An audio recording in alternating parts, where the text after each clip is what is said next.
नमस्कार, मी ज्ञानदा कदम. तुम्हा सर्वांचे मला सगळ्यात आधी खूप खूप खूप आभार मानायचे आहेत, माझ्या सगळ्या हितचिंतकांचे, की ज्यांनी अक्षरशः शुभेच्छांचा वर्षाव केला आणि ज्यांनी मी लवकरात लवकर बरी व्हावी यासाठी प्रार्थना केल्या.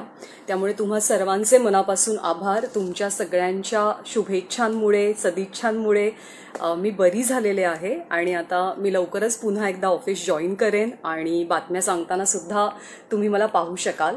मी एकाच वेळेला लॅपटॉप आणि मोबाईल या दोन्ही गोष्टी हँडल करते, त्याच्यामुळे थोडीशी माझी कसरत होतीये.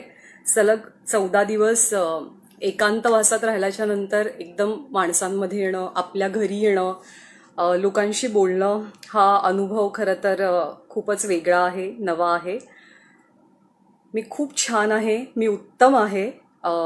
मला कोरोना झालेला होता, पण त्या कोरोनावरती मी यशस्वीरित्या मात केली आहे. वेळेत निदान झालं आणि दुसरा मुद्दा म्हणजे चांगले औषधोपचार झाले माझ्यावरती, त्यामुळे मी खूप लवकर कोरोनातनं बरी होऊ शकले आणि मी आता आज तुमच्या समोर आहे तुमच्या सगळ्यांशी संवाद साधण्यासाठी. पण सगळ्यात आधी ज्यांनी ज्यांनी मला या काळामध्ये मदत केली, माझ्या कुटुंबियांना मदत केली, सदिच्छा दिल्या, त्या सगळ्यांचे मनापासून आभार. सगळेजण म्हणतायत की वेलकम बॅक आणि लवकर बरी हो. तर हो, मी बरी तर ऑलरेडी झालेली आहे, पण प्रोटोकॉलनुसार, नियमांनुसार काही गोष्टी तर जरूर सांभाळायच्या आहेत आणि त्यामुळे पुढचे 14 दिवस मला घरी क्वारंटीन राहावं लागणार आहे आणि त्यानंतर नक्कीच मी एबीपी माझावरती तुम्हाला भेटणार आहे. या सगळ्याची सुरुवात कशी झाली हा सगळ्यात मोठा आणि पहिला प्रश्न. तर मी वर्क फ्रॉम होम होते, सगळ्यांनाच माहिती आहे. माझ्या घरी सेटअप लावल्यामुळे मी घरातनं बुलेटिन करत होते. झालं असं की मला काही महत्त्वाच्या कार्यक्रमांसाठी, म्हणजे माझा कट्टा आहे किंवा एखादी परिषद आहे मोठी, तर यासाठी ऑफिसला जावं लागायचं आणि त्या जबाबदारीनुसार आठवड्यातनं एकदा तर माझं ऑफिसला जाणं व्हायचं जनरली. तर असंच मी शुक्रवारी ऑफिसला गेले होते का आणि त्या शुक्रवारी नेहमीप्रमाणे रुटीन फॉलो झालं, छान माझा कट्टाचं रेकॉर्डिंग झालं आणि मी घरी आले. मी अगदी व्यवस्थित होते, काही अडचण नव्हती. हा दिवस होता 22 तारखेचा, 22 मेचा. आणि त्याच्यानंतर झालं असं की शनिवारचा दिवस पण जरा बरा गेला माझा. शनिवारी असं झालेलं की मला असं कुठेतरी वाटत होतं की मला जेवण जात नाहीये किंवा जेवणावरची इच्छा माझी जरा उडून गेलेली आहे. पण ठीक आहे, असं होतं कधी कधी, कारण वर्क फ्रॉम होमच्या वेळेला त्या छोट्याशा रूममध्ये हॅलोजन्स होते माझ्यासमोर, खूप व्यवधानं सांभाळायला लागायची वर्क फ्रॉम होम असताना. तर मला वाटलं त्याचा कुठेतरी एखादा फटीग आहे आणि म्हणूनच मला हा त्रास होतो आहे. तो दिवस तसाच गेला आणि त्याच्यानंतर असं झालं की रविवारी मला थोडासा त्रास जाणवू लागला. रविवारी म्हणजे 22, 23 आणि 24 तारखेला, 24 मेला मला खूप गळपटायला झालं. मला ताप आला थोडासा. म्हणजे आय वॉज नॉट अवेअर की मला ताप आलेला आहे, कारण मला असं वाटत होतं की मला फक्त बॉडी पेन सुरू झालेला आहे. जेवण तर मला जात नव्हतं. कसं तरी करून मी सकाळचा दिवस, त्या दिवशी माझी ऑफकोर्स सुट्टी होती, त्याच्यामुळे मी खूप उशिरा उठले आणि कसं तरी मी सकाळचा दिवस ढकलला. दुपार मी पूर्णपणे झोपून काढली. पण संध्याकाळी माझ्या लक्षात आलं की सोमवारी मला जर का काम करायचं असेल, अर्थात वर्क फ्रॉम होम होते मी, त्याच्यामुळे ऑफिसला जायची गरज नव्हती, पण मला जर का काम करायचं असेल तर मला आत्ता डॉक्टरांकडनं काहीतरी औषध घेणं भाग आहे, कारण मला त्रास होत होता, माझं अंग खूप दुखत होतं. तर मी आमचे फॅमिली डॉक्टर योगेश सरोदे, त्यांना फोन केला आणि त्यांना सांगितलं की ही अशी अशी परिस्थिती आहे आणि माझे पाय खूप दुखतात आणि मला प्रचंड थकवा आलाय. तर डॉक्टरांचा पहिला प्रश्न होता की तू गेल्या काही दिवसात बाहेर गेली होतीस का? तर हो, म्हणजे मी शुक्रवारीच ऑफिसला गेल्यामुळे मी त्यांना त्याची कल्पना दिली की हो, शुक्रवारी मी बाहेर गेले होते, मी ऑफिसला गेले होते. मग त्यांचा दुसरा प्रश्न होता की तुला ताप आहे का? तर तोवर मी काही ताप मोजलेला नव्हता की मला ताप आहे का नाही. त्यांनी मला ताबडतोब ताप मोजायला सांगितला. तर हो, माझा ताप मला होता, माझं टेम्परेचर जरा जास्त होतं, 100 पर्यंत ताप होता मला. मग त्यांचा पहिला सल्ला मला असा होता की तू पहिल्यांदा टेस्ट करून घे, तू कुठलीही म्हणजे दुसरी औषधं किंवा वेगळा विचार करण्याच्या आधी. आता मला माहिती होतं की या काही दिवसात, आता आपत्कालीन सेवेमध्ये काम करताना किंवा मीडिया म्हणून काम करताना, फ्रंटलाईनवरती काम करताना आम्ही सगळे मीडिया कर्मचारी असो, पोलीस दलातले सगळे कर्मचारी असो, किंवा आपला डॉक्टर्सचा स्टाफ आहे, हे सगळे जे फ्रंटलाईन वर्कर्स आहेत, तर त्यांच्या आयुष्यात कधी ना कधी या सगळ्या दरम्यान ही कोरोना चाचणीची वेळ येणार आहे. तशी ती माझ्याही आयुष्यात येईल ह्याची मला पूर्ण कल्पना होती. पण जेव्हा ते शब्द डॉक्टरांचे कानावर पडले तेव्हा मीही थोडी घाबरले, मीही पॅनिक झाले की अरे टेस्टची गरज आहे का, म्हणजे टेस्ट करायची आहे का आता आपल्याला, म्हणजे कोरोनाची टेस्ट. तर डॉक्टर म्हणाले हो, कुठलाही हलगर्जीपणा करू नकोस आणि ती टेस्ट करणं खूप गरजेचं आहे, ती टेस्ट करणं भाग आहे कारण तुला लक्षण आहेत. मी शांत झाले. माझ्या घरच्यांना मी कल्पना दिली की मला डॉक्टरांनी टेस्ट करायला सांगितली आहे. मग घरचे थोडे चिंतेत पडले स्वाभाविकपणे, पण त्यांनी कोणी काही असं दाखवलं नाही. त्या सगळ्यांनी मला खूप शांतपणे समजावलं की काही होणार नाही. कधी कधी असं होतं की वेगळे सिम्पटम्स असतात, पण डॉक्टर म्हणतायत तर टेस्ट आपण करून घेऊया. सो हे सगळं रविवारी झालं. मी रविवार नंतर सोमवारी मी टेस्ट केली. आता सोमवारी असं होतं की सोमवारी माझी बुलेटिन्स तर होती, तर मी माझ्या सरांना कल्पना देऊन थोडीशी मी त्यांना सांगितलं की मला जरा जायचंय टेस्ट करायला. सो मी 11चं बुलेटिन करेन, मग मी थोडासा ब्रेक घेते कारण त्या टेस्टला किती वेळ लागतो, मला तिथे किती थांबावं लागेल याची मला ॲब्सोल्युटली कल्पना नव्हती. मग टेस्ट करायला मी गेले दुपारी 3च्या दरम्यान, डोंबिवलीमध्येच, माझ्या घराच्या जवळच. तर ते सगळं वातावरण थोडंसं धडकी भरवणारं होतं, अस्वस्थ करणारं होतं असं मी म्हणेन. सगळे पीपी किट्समध्ये होते. म्हणजे आतापर्यंत मी फक्त व्हर्च्युअली हे सगळं पाहिलं होतं, म्हणजे टेलिव्हिजन स्क्रीनवरती मी हे अनुभवलेलं की पीपी किट घालून लोक आजूबाजूला फिरतायत, त्यांची कामं करतायत. पण प्रत्यक्ष पाहण्याचा माझा सुद्धा तो पहिलाच अनुभव होता. तर त्याच्यामुळे माझा नवरा माझ्यासोबत होता. तर मी त्याला म्हटलं तू खालीच थांब, मीच जाऊन टेस्ट करते. टेस्टचा अनुभव मी म्हटलं तसं तिथला सगळा स्टाफ खूप कॉपरेटिव्ह होता. त्यांनी मला खूप सांभाळून घेतलं, मदत केली. एक 10 मिनिटात टेस्ट करून मी लगेचच खाली आले. पण त्याच्यानंतरचा जो वेटिंग गेम होता, म्हणजे सोमवारी दुपारी टेस्ट केल्याच्या नंतर ते माझा रिपोर्ट माझ्या हाती पडेपर्यंत तो वेटिंग गेम प्रचंड जीवघेणा होता. एकतर म्हणजे आपल्याला कोरोना झालाय की नाही झालाय या द्वंद्वामध्ये तुम्ही सापडता. जर झाला नाही तर उत्तम, पण झालेला असेल तर पुढे काय करायचंय, आपल्या घरच्यांचं काय, तोवर आता मी घरामध्ये कशी वावरू, कशी राहू, कुठे बसू, काय खाऊ नको, हे असंख्य प्रश्न मला पडू लागलेले होते, जे स्वाभाविकपणे जनरली सगळ्यांना पडतात. या दरम्यान माझं काम चालू होतं. सोमवारचा दिवस मी टेस्टच्या आधी बुलेटिन केली, मी टेस्ट केली, मी पुन्हा बुलेटिन केली. सोमवारचा दिवस गेला, मंगळवारचा दिवस उजाडला. या दरम्यान एक गोष्ट मात्र झालेली होती की माझा ताप कमी झालेला नव्हता. म्हणजे डॉक्टरांनी नो डाऊट टेस्ट करण्यासोबत मला काही औषधं सुद्धा दिलेली होती ताप कमी होण्यासाठी, पण माझं टेम्परेचर कमी नव्हतं. तर एक छोटी भीती, छोटी शंका माझ्या मनात तर खूप यायला लागलेली की चुकून माकून आपण पॉझिटिव्ह असू तर काय. आणि याच दरम्यान मला कळलं की शुक्रवारी मी जेव्हा ऑफिसला गेले होते तेव्हा माझी सहकारी, माझी मैत्रीण माधवी, हाय माधवी, होप तू आणि अक्षय दोघेही खूप छान आहात, तुमची रिकव्हरी लवकरात लवकर हो. आपण बोलतोच आहे रोजच्या रोज, पण तुम्ही दोघेही लवकर ठणठणीत बरे व्हा, घरी तर आलेलाच आहात तुम्ही कोरोनावरती मात करून. तर मला हे समजलं की माधवी आणि तिचा नवरा अक्षय ऑब्व्हियसली हे दोघं जण पॉझिटिव्ह आलेले आहेत. आता शुक्रवारी तसं माझा आणि माधवीचा संपर्क आलेला होतात. हे असं तर नाहीये की तुम्ही एखाद्या पॉझिटिव्ह माणसाच्या थेट संपर्कात आलात तर लगेचच तुम्हाला लागण होण्याची शक्यता असते, कारण तुमची प्रतिकार शक्ती त्याच्यामध्ये मॅटर करते. किती प्रमाणात विषाणू तुमच्या शरीरात गेल्यात हे मॅटर करतं. त्याच्यामुळे अगदी घाबरून जाण्याची गरज नव्हती, पण एक भीती तर मला स्वाभाविकपणे वाटली की जर मी एका पॉझिटिव्ह माणसाच्या थेट कॉन्टॅक्टमध्ये आलेले आहे तर कदाचित शक्यता वाढते की मला सुद्धा लागण झालेली असेल. पण मी शांत राहिले. या सगळ्यामध्ये मंगळवारचा दिवस उजाडला. वेटिंग गेमचा हा दुसरा दिवस होता. या सगळ्या दरम्यान माधवीची टेस्ट पॉझिटिव्ह आलेली आहे हे कळल्याच्या नंतर माझ्या सगळ्या कलिगचे मला फोन चालू झाले, सगळ्या ऑफिसमधल्या मित्रमैत्रिणींचे. बिंग अ अँकर चीफ मला त्या सगळ्यांना सांभाळायचं होतं, सावरून घ्यायचं होतं, समजवायचं होतं. पण माझ्या मनात जे द्वंद्व चालू होतं, जी भीती होती किंवा माझी जी मानसिक अवस्था होती ती मी कोणाला सांगू शकत नव्हते फॉर अ टाइम बिंग, कारण खूप पॅनिक वाढला असता त्याने, किंवा टेस्टचा रिपोर्ट काय येणार आहे हे मलाही माहिती नव्हतं. त्याच्यामुळे त्यांना सगळ्यांना समजवणं, स्वतःची काळजी घेणं, स्वतःच्या घरच्यांची काळजी घेणं, हेच सगळं 2 दिवस सुरू होतं. मंगळवारी सुद्धा मी नेहमीप्रमाणे माझी बुलेटिन्स केली, कारण माझ्या घरात सगळा सेटअप लावलेला होता. मंगळवारचाही दिवस गेला.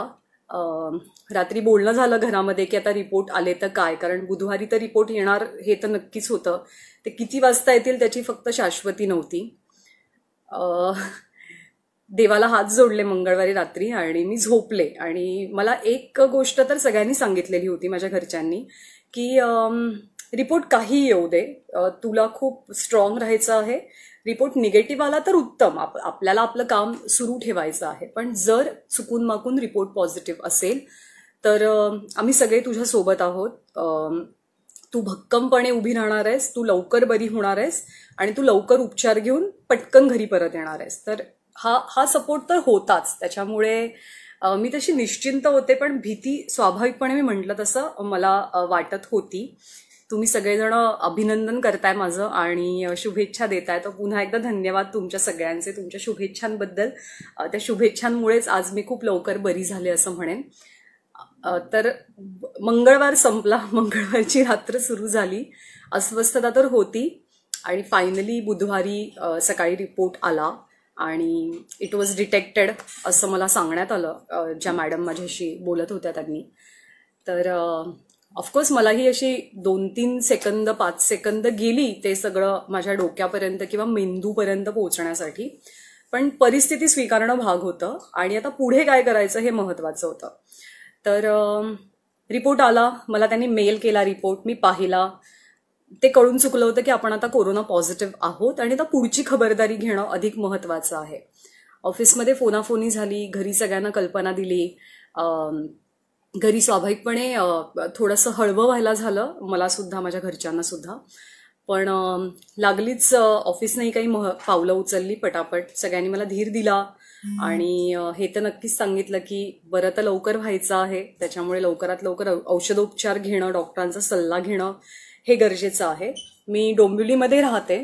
सो डोंबिवलीमध्ये RR हॉस्पिटल आहे पेंढारकर कॉलेजच्या बाजूला, आणि ते हॉस्पिटल सध्या कोविड स्पेशल हॉस्पिटल आहे, कोरोना स्पेशल हॉस्पिटल आहे. तर त्या हॉस्पिटलमध्ये माझी सोय होणं शक्य होतं. आणि माझ्या घरात माझे सासू सासरे आहेत की जे ऑब्व्हियसली 60च्या वरचे आहेत. तर त्यांची सुरक्षितता, मला थोडे सिम्पटम्स होते त्याच्यामुळे मला औषधोपचार घेण्याची गरज पाहता आणि एकंदरीत सगळ्या परिस्थितीचा विचार करता मी हॉस्पिटलमध्ये शिफ्ट होण्याचा निर्णय घेतला. सुदैवानं RR हॉस्पिटलने माझी खूप चांगली सोय केली, व्यवस्थित सोय केली आणि स्वच्छ जागी सोय केली, हे सगळ्यात महत्त्वाचं. RR हॉस्पिटल, तिथले डॉक्टर, ह्याच्याबद्दल तर मी सांगेनच. त्यांचे सगळ्यांचे खूप आभार, म्हणजे त्यांचे ऋण आहेत माझ्यावरती आयुष्यभराचे, की माझ्या या कठीण प्रसंगामध्ये ते सगळे माझ्यासोबत होते आणि त्यांनी खूप पॉझिटिव्हिटी दिली मला, खूप काळजी घेतली माझी आणि म्हणूनच मी लवकर बरी झाले. तर 27 जूनचा तो दिवस की 27 मेचा तो दिवस की ज्या दिवशी कोरोना डिटेक्ट झाला आणि मग मी हॉस्पिटलमध्ये शिफ्ट झाले.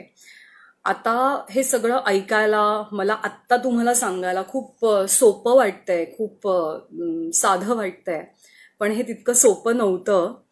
घरात जेव्हा मी माझी बॅग भरायला घेतली की हो आता आपल्याला हॉस्पिटलमध्ये जायचंय आणि यू नेव्हर नो की म्हणजे आता कोरोना कधी जाणार आहे माझ्या शरीरातनं. कारण मी हे ऐकलेलं होतं की जरी तुम्ही छान तंदुरुस्त असाल, तुमची प्रतिकारशक्ती चांगली असेल, तरी सुद्धा कधी कधी कोरोना तुमची पाठ सोडत नाही. तर त्याच्यामुळे शांत राहून, पॉझिटिव्ह राहून, पुढे डॉक्टर जे सांगतील त्या नियमात राहून मला कोरोनाला हरवायचं होतं. तर मी हॉस्पिटलमध्ये गेले. तो अनुभव कदाचित मी असा शब्दात नाही सांगू शकणार. जेव्हा मी हॉस्पिटलमध्ये पोहोचले, भर दुपारची वेळ होती आणि सगळी पांढऱ्या कपड्यातली PPE किटमधली माणसं, डोळे वगळता आणि त्या व्यक्तींचा आवाज वगळता त्यांचा आपल्याशी कुठलाही संपर्क नव्हता आणि शांतता होती तिथे पूर्णपणे. मी तिथे गेले तर स्वाभाविकपणे मला विचारलं की पेशंट का, तर हो. मग सगळ्या पुढच्या फॉर्मॅलिटीज पूर्ण झाल्या आणि तळमजल्यावरती जनरल वॉर्ड होता आणि माझ्यासाठी जी आरक्षित खोली होती ती पहिल्या मजल्यावरती होती. पहिल्या मजल्याचा पूर्ण कॉरिडोर चालून गेल्याच्या नंतर सगळ्यात शेवटची खोली माझी होती. सो हुश दॅट वॉज द टाइम की जेव्हा शेवटच्या क्षणी मी असं छान मोकळं आसपासचं वातावरण पाहिलं. मग मला त्या हॉस्पिटलच्या दुनियेत शिरायचं होतं, तिथं जायचं होतं. आणि आय डोंट नो मला तिथे किती दिवस राहायचं होतं किंवा किती तास, किती पुढचे दिवस मी तिथे असणार होते. त्याच्यामुळे ऑफकोर्स मी देवबाप्पाला नमस्कार केला.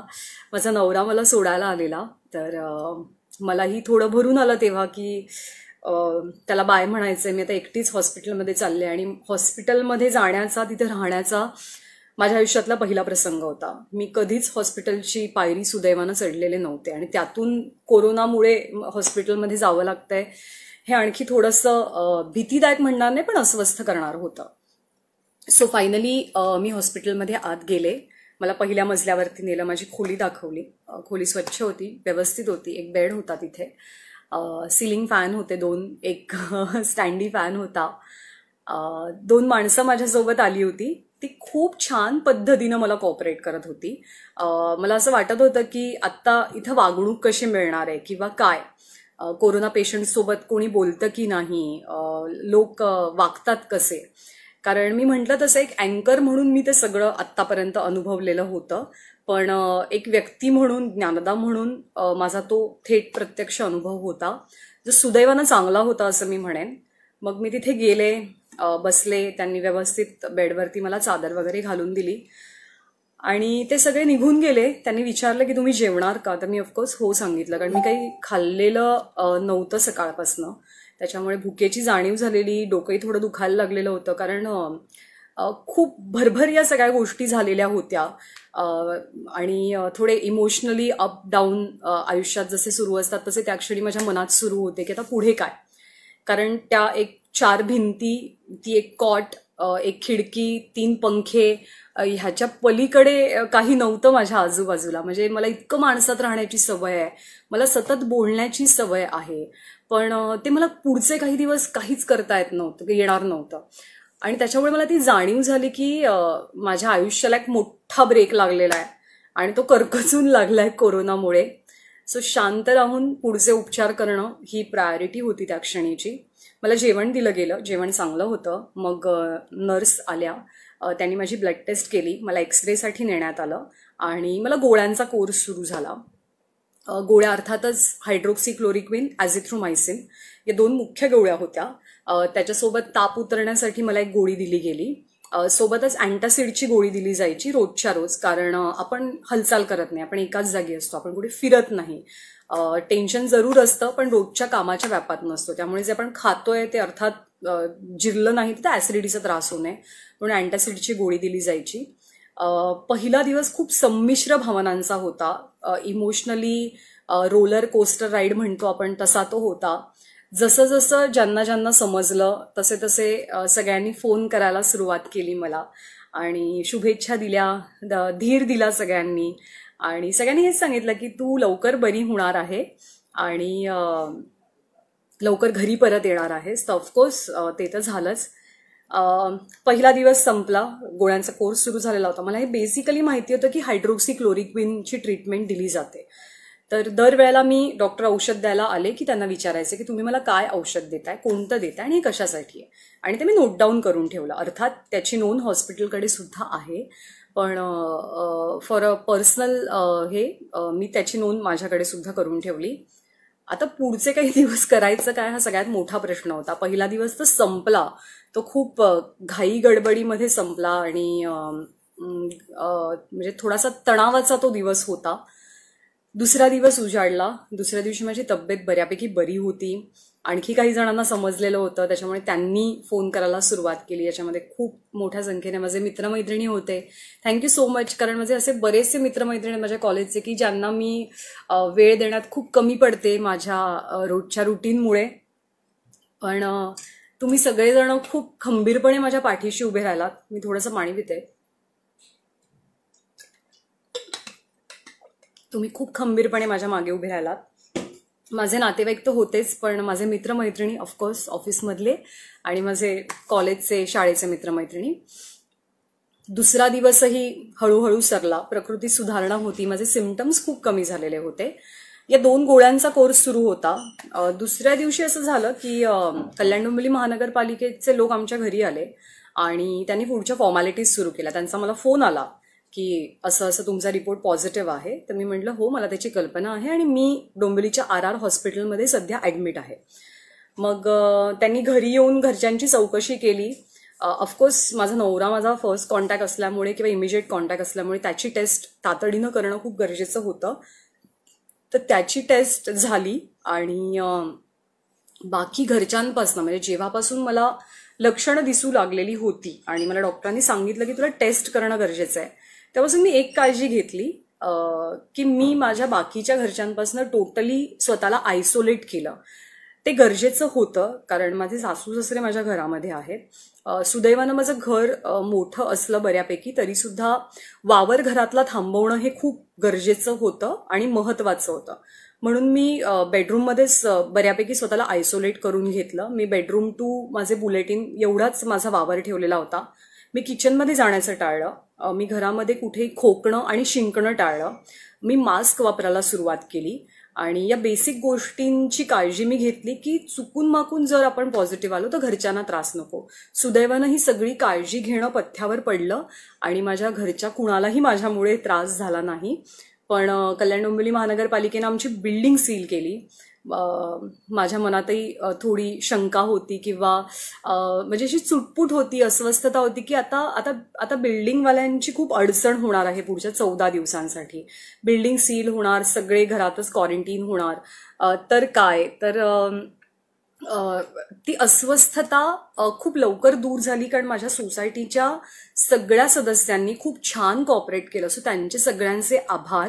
कारण मी आमच्या बिल्डिंगमधली फर्स्ट कोरोना पॉझिटिव्ह पेशंट होते. आमच्या बिल्डिंगमध्ये इमर्जन्सी सर्व्हिसेसवाले खूप जण काम करतात, त्याच्यामुळे प्रत्येकाच्या कामाच्या स्वरूपाची सगळ्यांना कल्पना आहे.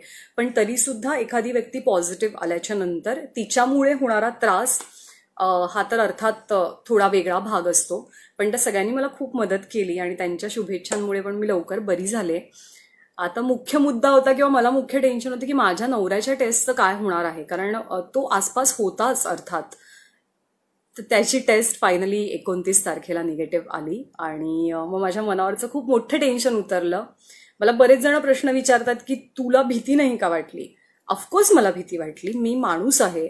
अँकर म्हणून किंवा त्या जॉबचा भाग म्हणून मी कितीही खंबीरपणे वावरत असले तरीसुद्धा जेव्हा एक व्यक्ती म्हणून आपण या सगळ्या गोष्टींचा विचार करतो किंवा जेव्हा व्यक्ती म्हणून आपल्याला गोष्टी फेस कराव्या लागतात तेव्हा परिस्थिती नक्कीच वेगळी असते.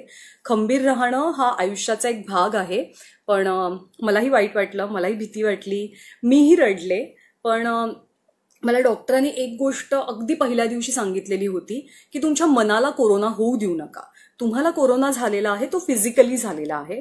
तुम्ही आता जितक्या शांत राहाल, जितक्या पॉझिटिव्ह राहाल आणि जितकं हे विसराल की तुम्हाला कोरोनाची लागण झालेली आहे ते तुमच्यासाठी चांगलं असेल आणि तरच तुम्ही खूप लवकर पटकन ह्याच्यातनं बाहेर येऊ शकाल. आणि दिस वर्क आय मस्ट से दिस की ही गोष्ट खूप चांगल्या पद्धतीनं वर्कआउट झाली.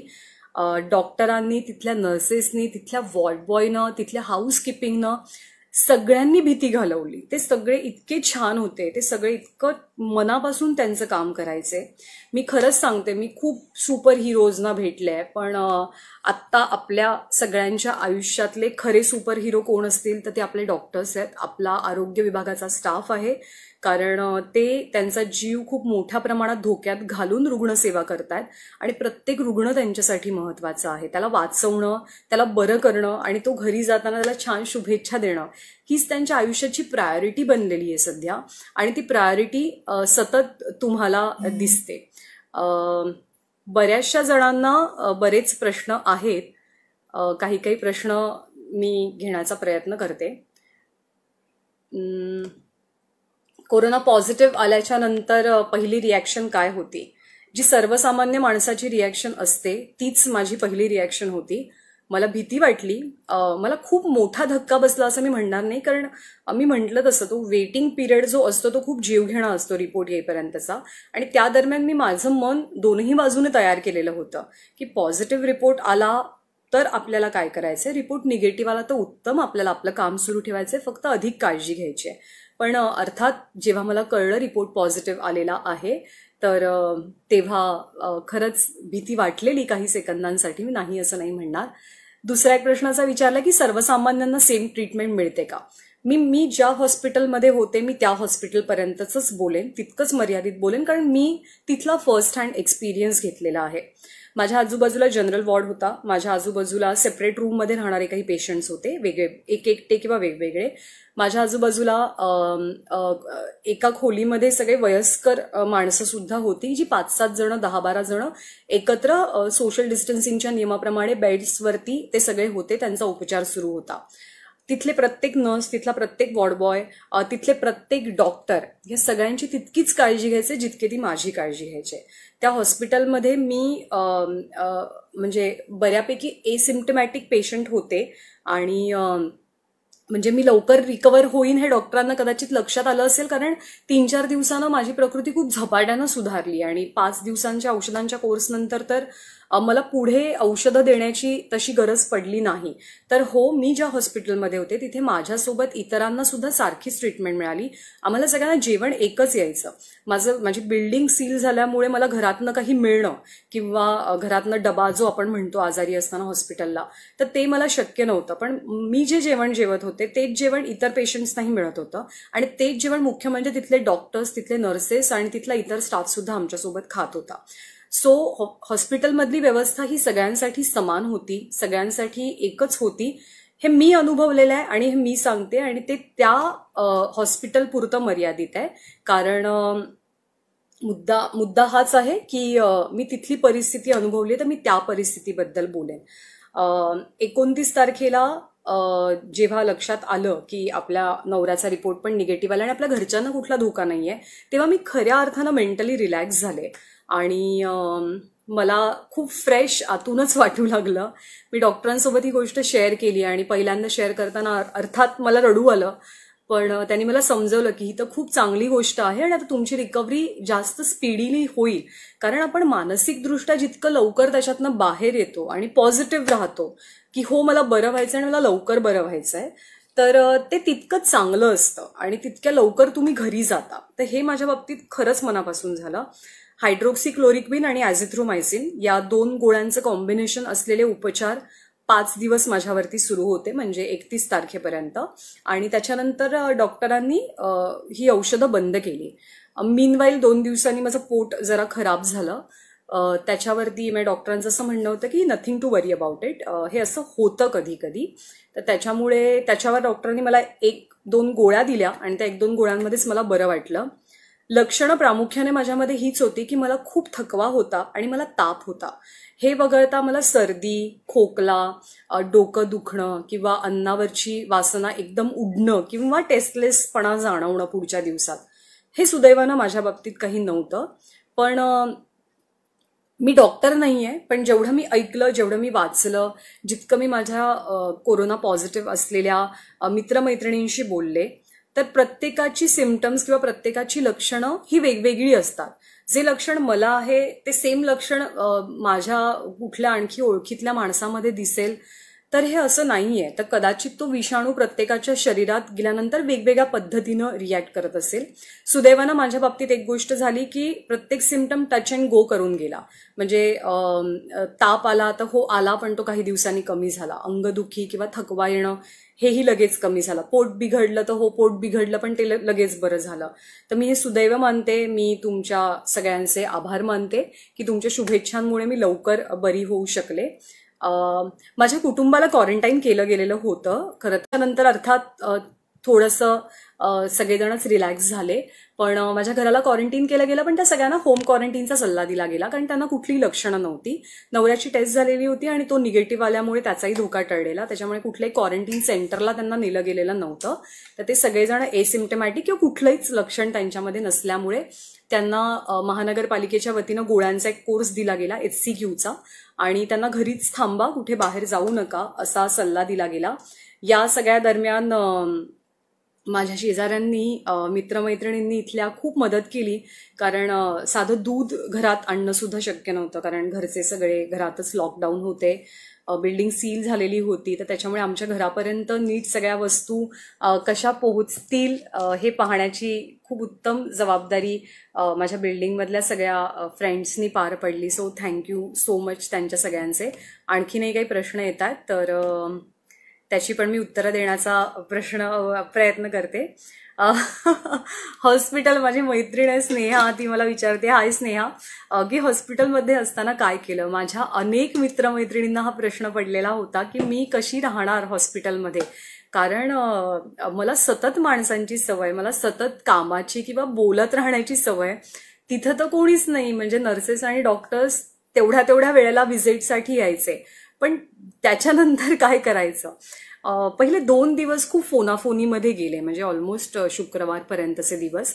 पण मग शनिवारी मी ठरवलं की आपल्याला आराम करणं खूप गरजेचं आहे, तर त्याच्यामुळे आपण कमी फोनवर बोलूया. सो मी काही वेळा ठरवल्या, बाकी मी मेसेजेसमध्येच उत्तरं देणं पसंत केलं सगळ्यांना. मी साधारणतः 8-8:30 वाजता उठायचे. मी अजिबात ताण घेतला नाही लवकर उठण्याचा. सो 8-8:30 वाजता उठून मी निवांत आवरायचे. हॉस्पिटलमधनं व्यवस्थित नाश्ता मिळायचा, चहा मिळायचा, 2 वेळचं जेवण मिळायचं, आणि माझ्याकडे दुसरा पर्याय नव्हता, कारण माझं घर सील झालेलं होतं, आमची बिल्डिंग सील झालेली, त्याच्यामुळे दुसरं कोणी येऊन मला काही देईल हा पर्याय नव्हता. हॉटेलमधनं कदाचित मी काही मागवू शकले असते, पण आजारपणाच्या दिवसामध्ये शक्यतो आपण हे पाहतो की आपण बाहेरचं काही खाणार नाही. दुसरं म्हणजे गरम पाणी. सो मला खूप जणांनी सांगितलं होतं की तू गरम पाणी पी, तर मी कटाक्षानं ते पाळलं की लोक जर काही इतकं आपुलकीपोटी सांगतात आपण गरम पाणी पिऊयात. हळदीचं दूध मला मिळणं शक्य नव्हतं, ते एकच दिवस मी बाहेरून मागवलं होतं, पण हळदीचं दूध पिण्याचा जरी सल्ला असला तरी मी ते पिऊ शकत नव्हते. हॉस्पिटलमध्ये काय केलं हा महत्त्वाचा मुद्दा. तर मी 8-8:30ला उठायचे, निवांत आवरायचे, मी प्राणायाम केले. प्राणायाम मी खूप महिन्यात त्याच्याकडे दुर्लक्ष केलं होतं, माझ्या शरीराकडे किंवा माझ्या आरोग्याकडे, पण त्याच्याकडे लक्ष देणं मला खूप गरजेचं बनलेलं आहे या काळामध्ये. तर मी प्राणायाम करायचे. तोवर नर्स यायच्या, ऑक्सिजन लेवल सतत चेक केली जायची, कारण कोरोनामध्ये तुमची ऑक्सिजन लेवल ड्रॉपडाऊन होऊन चालत नाही, तर ऑक्सिमीटरनं सतत ती नजर ठेवली जायची की तुमची ऑक्सिजन लेवल काय, बीपी चेक केलं जायचं, लक्षणं विचारली जायची तुम्हाला की तुम्हाला काय काय होत आहे. हे मी अगदी आवर्जून सांगेन की अजिबात घाबरून न जाता तुम्हाला काय होतंय, काय कसं वाटतंय, तुमच्यात इम्प्रूव्हमेंट आहे का आधीच्या दिवसापेक्षा जास्त, हे सगळं तुम्ही डॉक्टरांना सांगा. कारण जर आपण काही लपवलं तर आपल्यावरचेच उपचार पुढे कॉम्प्लिकेटेड बनतात किंवा डॉक्टरांना समजू शकत नाही. कारण हा असा आजार आहे की ज्याच्यामध्ये तुमची लक्षणं तुम्हीच सांगू शकता की तुम्हाला नेमकं काय होतं आहे. त्याच्यामुळे डॉक्टरांपासून कृपया काही लपवू नका, काहीही होत नाही, घाबरून जाण्याची गरज नाही. ज्या व्यक्तींमध्ये कोमॉर्बिडिटीज असतात, म्हणजे इतर आजार त्यांना आधीपासून असतात, जसं की मधुमेह आहे किंवा श्वासाचे त्रास आहेत किंवा तुम्हाला किडनी प्रॉब्लेम आहे, तुम्हाला हार्ट प्रॉब्लेम आहे, तुम्हाला उच्च रक्तदाबाचा त्रास आहे, तर मात्र तुमच्या बाबतीतली कॉम्प्लिकेशन्स कधी कधी वाढतात. आणि तुमचं वय जर तुम्ही अर्थात 55, 60, 65, 70 ह्याच्या पुढचे आहात, त्याच्या पुढचा तुमचा वयोगट आहे, तर तो कोरोनासाठी खूप फ्रजाईल वयोगट समजला जातो. या वयोगटातल्या व्यक्तींची निश्चितपणे खूप काळजी घेणं गरजेचं असतं. माझ्या बाबतीत असं होतं की मी अर्थात तरुण असल्यामुळे किंवा माझं वय कमी असल्यामुळे, माझी लक्षणं खूप लवकर कमी होऊ लागल्यामुळे, मी जेव्हा पहिल्या दिवशी हॉस्पिटलमध्ये गेले तेव्हा जी ब्लड टेस्टसाठी सुई मला टोचली गेली ती पहिली आणि शेवटची सुई होती. त्याच्यानंतर मला कुठलंही इंजेक्शन दिलं गेलं नाही, मला सलाईन लावलं गेलं नाही. सुदैवानं ऑक्सिजन मला लावला जावा ही वेळ माझ्यावर आली नाही किंवा ती मी येऊ दिली नाही. त्याच्यामुळे फक्त गोळ्या खाऊन मी बरी झाले डॉक्टरांच्या मार्गदर्शनानं आणि त्यांच्या पॉझिटिव्हिटीनं. ते ज्या एनर्जीनं काम करत होते, ज्या तडफेनं काम करत होते, तर RR हॉस्पिटलच्या सगळ्या स्टाफला माझा कोपरापासून नमस्कार, सलाम, आणि सगळ्या डॉक्टरांना, कारण ते सगळेजण याच परिस्थितीमध्ये काम करतायत. तर या सगळ्या दरम्यान या सगळ्याचं नोटिंग करून ठेवणं, लिहित राहणं, खूप वर्ष मी काही माझ्या मित्रमैत्रिणींना नीट वेळ देऊ शकले नव्हते, सो त्यांच्यासोबत चॅटिंग करणं. मी एक गोष्ट अगदी आवर्जून सांगेन की आरसा आणि टीव्ही या 2 गोष्टी अशा आहेत की ज्या माझ्या आयुष्याचा अविभाज्य भाग आहेत. म्हणजे या 2 गोष्टी म्हणजे 8, 10, 12 किंवा त्याच्यापेक्षा जास्त काळ माझ्या सोबत असतात रोजच्या रोज. एक टीव्ही आणि एक म्हणजे आरसा. पण या दोन्ही गोष्टी हॉस्पिटलमध्ये नव्हत्या, ना आरसा होता ना टीव्ही होता. त्याच्यामुळे या दोन्ही गोष्टी बघण्याचा अजिबात संबंध नव्हता. टी व्ही पाहणं मी मुद्दाम टाळलं, कारण मला स्वतःला सुद्धा त्या सगळ्या रुटीनमधनं एक ब्रेक हवा होता. मला डोकं शांत ठेवायचं होतं आणि जितका डॉक्टरांनी सांगितलेलं की तुम्हाला जितका आराम करता येईल तितका आराम तुम्ही करा. सो आपण तेच आपलं रोजचं रुटीन जर करत बसलो तर आपल्याला आराम करायला अर्थात वेळ मिळणार नाही याची मला कल्पना होती. त्याच्यामुळे टी व्ही पाहणं आवर्जून टाळलं, मी ते केलं नाही. आणि मी खूप छान आराम केला. जेव्हा झोप आली तेव्हा झोपले, जेव्हा खावं वाटलं तेव्हा खाल्लं. तिथलं नर्सेसचा स्टाफ किंवा वॉर्ड बॉयज हे येऊन बोलायचे. ते सतत प्रत्येक पेशंटशी इंटरव्हल नंतर बोलत असायचे की तुम्हाला कसं वाटतंय, तुम्ही लवकर बरे होणार आहात, तुम्ही लवकर घरी जाल, आम्ही सगळे तुमच्यासोबत आहोत. सो त्यांच्यासोबत बोलण्यामध्ये वेळ जायचा. लिहायचे मी खूप लिहिलं. मोबाईलचा एक खूप चांगला उपयोग असतो की वेगवेगळ्या ॲप्सच्या माध्यमातून आपल्याला काही चांगलं वाचन करता येतं. तर त्या गोष्टी मी वाचल्या. बोलायचे फोनवरती मी खूप जास्त कधी कधी. असं सगळं करत माझा रोजचा दिवस जायचा आणि तब्येतीत रोज सुधारणा होत होती. डॉक्टर रोज माझं कौतुक करत होते. त्याच्यामुळे तो कॉन्फिडन्स तर माझा नक्कीच वाढत होता. आणखी काही प्रश्न मी घेते आणि त्याच्यानंतर तुम्हाला बाय म्हणते. मला एकच सांगायचं आहे की तुम्ही सगळ्यांनी जेव्हा लक्षणं दिसतात आपल्याला कोरोनाची, तर त्या लक्षणांकडे अजिबात दुर्लक्ष करू नका. सतत तुमच्या फॅमिली डॉक्टरांच्या कॉन्टॅक्टमध्ये राहा. सतत त्यांच्याशी तुमचा संवाद असू दे. तुम्हाला जर काही होत असेल, काही जाणवत असेल तर कोरोनाला घाबरण्याची अजिबात गरज नाही. कोरोना बरा होतो. कोरोना योग्य उपचारांनी लवकर बरा होतो. त्याच्यामुळे लक्षणं वेळेत दिसली, ती जाणवली तर डॉक्टरांकडे जाणं आणि डॉक्टरांना सगळं काही खरं खरं नीट सांगणं. टेस्ट सांगितली असेल तर ती करून घेणं. मला डिस्चार्ज मिळाला 6 तारखेला. मी 27 मेला हॉस्पिटलमध्ये ऍडमिट झाले आणि मला 6 तारखेला 6 जूनला मला डिस्चार्ज मिळाला. 6 जूनला मी दुपारी घरी आले. माझ्या डिस्चार्ज कार्डवरती काही सूचना लिहिलेल्या आहेत. त्या म्हणजे 14 दिवस मला आता होम क्वारंटीन राहावं लागणार आहे. मी कुठे बाहेर जाऊ शकत नाही. या दरम्यान खूप सारं पाणी पित राहणं किंवा लिक्विड इंटेक आपल्या शरीरामध्ये फ्लुइड्सच्या माध्यमातून सतत घेत राहणं हे गरजेचं आहे. शक्यतो गरम पाणी प्या असा सल्ला असतो. मल्टीव्हिटॅमिनच्या काही गोळ्या मला दिल्या गेलेल्या आहेत ज्याच्यामध्ये सी विटॅमिन आहे आणि इतर विटॅमिन्स आहे आणि तर त्या गोळ्या घेणं बंधनकारक आहे. आणि आता सध्या मी माझ्या घरीच आहे. मी आराम करते. मी फार दगदग करत नाहीये, कारण तुम्ही फार दगदगीला लगेच सुरुवात न करणं. अर्थात 14 दिवसांचा तो नियमच आहे की तुम्हाला क्वारंटीन व्हावं लागतं आणि फार कोणाच्या संपर्कात येऊन चालत नाही. तर तो नियम तर मला पाळावा लागेल. पण उत्तम खा. तुम्हाला डिस्चार्ज मिळाल्याच्या नंतर आराम करा. चांगल्या गोष्टी बघा. चांगल्या विचारांमध्ये स्वतःचं मन रमवा. याचा तुम्हाला फायदा होईल. सो फायनली कोरोनावरती मात करून मी परत आलेले आहे तुमच्या सगळ्यांच्या शुभेच्छांमुळे.